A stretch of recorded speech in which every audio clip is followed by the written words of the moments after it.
வணக்கம். இன்னைக்கு நாம ஒரு ஆழமான பார்வை பார்க்க போறோம். வள்ளலாரோட திருவருட்பா, அதுல 6ஆம் திருமுறை. அதுல இருக்கிற அனுபவ மாலை பதிகத்திலிருந்து ஒரு குறிப்பிட்ட பாடல் தான் இன்னைக்கு நாம அலசல். இதுல பாத்தீங்கன்னா வள்ளலார் இறைவனோட வருகைய ரொம்ப பக்கத்துல உணர்ற ஒரு தருணத்தை சொல்றாரு. ரொம்ப சுவாரஸ்யமா தம் மனசையே ஒரு தோழி மாதிரி கூப்பிட்டு அந்த தெய்வீக வருகையோட அறிகுறிகளை சொல்றாரு. அந்த அனுபவத்தை அவர் எப்படி உணர்ந்தாரு, நமக்கு எப்படி சொல்றாருன்னு கொஞ்சம் விரிவா பார்க்கலாமா? சரி, அவர் ஆரம்பிக்கிறதே ரொம்ப உறுதியா இருக்கு பாருங்க. அரசு வருகின்றதென்றே அறைகின்றேன் அப்படின்னு தம் மனசுக்கிட்டு ஐயமுறேல் உற்றுக்கேள் அசையாது தோழின்னு சொல்றாரு. சந்தேகமே படாத, அசையாம நல்லா கேளுன்னு. இந்த ஆரம்பமே இவ்ளோ திடமா இருக்கே, இது என்ன காட்டுது? அந்த திடம் தான் இங்க ரொம்ப முக்கியம். இது சும்மா ஒரு அறிவிப்பு மாதிரி இல்ல, இது ஒரு ஆழமான அக உறுதி. அப்புறம் மனச போய் தோழின்னு சொல்றது இருக்கே, அது ரொம்ப ஆழமான ஒரு விஷயம். தனக்குத்தானே சொல்லிக்கிற மாதிரி தன்னோட மனச அந்த பெரிய அனுபவத்துக்கு தயார்படுத்துறாரு.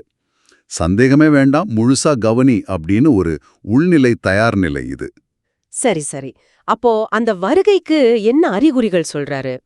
புலன்கள் வழியா சொல்றாரு இல்லையா? முதல்ல ஓசை பத்தி சொல்றாரு.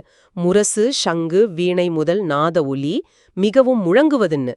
மத்தளம், சங்கு, வீணை மாதிரி வாத்தியங்களோட தெய்வீக இசை பயங்கரமா எல்லா பக்கமும் கேக்குதுன்னு சொல்றாரு. இந்த ஓசையெல்லாம் ஒன்னா கேக்குறது எதை குறிக்கலாம்? ஆமா, கரெக்ட். இந்த ஓசைகள் அந்த இறை வருகையோட ஒரு கம்பீரத்தை காட்டுது. அதோட பரவலான தன்மையும் காட்டுது. இது ஏதோ ஒரு மூலையில மெல்லிசா கேட்கிற சத்தம் அல்ல, எங்கும் முழங்குவது அப்படிங்கிறாரு. அந்த இறை பிரசன்னம் எவ்வளவு ஒரு சக்தி வாய்ந்ததுன்னு இது காட்டுது. ஓசைக்கப்புறம் அடுத்த புலன் வாசனை. திருமேனி வழங்கு தெய்வ மனந்தான் விரச எங்கும் வீசுவது நாசி உயிர் தரிக அப்படிங்கிறாரு. அதாவது இறைவனோட உடம்புலேருந்து வர தெய்வீக வாசனை எங்கும் பரவி வீசுது, அதை மூச்சு வழியா உணர்ந்துக்கோன்னு சொல்றாரு. நாசி வழியா உணர்றதுங்கிறது ரொம்ப ஒரு நெருக்கமான அனுபவம் மாதிரி இல்லையா? நிச்சயமா. வாசனைங்கிறது பாத்தீங்கன்னா ரொம்ப ஒரு அந்தரங்கமான புலனுணர்வு. இங்க இறைவனோட இருப்பு ரொம்ப பக்கத்துல, ரொம்ப தனிப்பட்ட முறையில உணர முடியுதுங்கிறத இது காட்டுது. தூரத்துல கேட்கிற ஓசை மாதிரி இல்லாம வாசனை நம்மள சுத்தி நம்மளோட சுவாசத்தோட கலந்துடுது. ஓ, அப்படியா? சரி சரி. ஓசை வாசனைக்கு அப்புறம் காட்சி அனுபவம் வருது. வீதியெல்லாம் அருட்சோதி விளங்குவத காண்க, தெருவல்லா அருட்பெரும் ஜோதியால வெளிச்சமா இருக்கிறத பாருன்னு சொல்றாரு. ஓசை, வாசனை, அப்புறம் ஒளி, இந்த புலன் அனுபவங்கள்லாம் ஒன்னு பின்னாடி ஒன்னா வருதா அல்லது எப்படி? ஓசை கேக்குது, வாசனை வருது, ஒளி தெரியுது, எல்லாம் at the same time.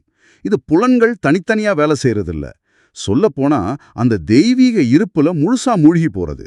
Vallalar நமக்கு நல்லா தெரிஞ்ச புலன் அனுபவங்களை வச்சே, அதாவது ஓசை, மனம், ஒளி, ஒரு அசாதாரணமான ஒரு தெய்வீக அனுபவத்தை நமக்கு புரிய வைக்கிறாரு. அகமும் புறமும் ஒன்னாகிற ஒரு நிலை இது. ஆஹா, சரி. இந்த அனுபவத்தை எல்லாம் உணர்ந்த பிறகு அவர் என்ன செய்ய சொல்றாரு?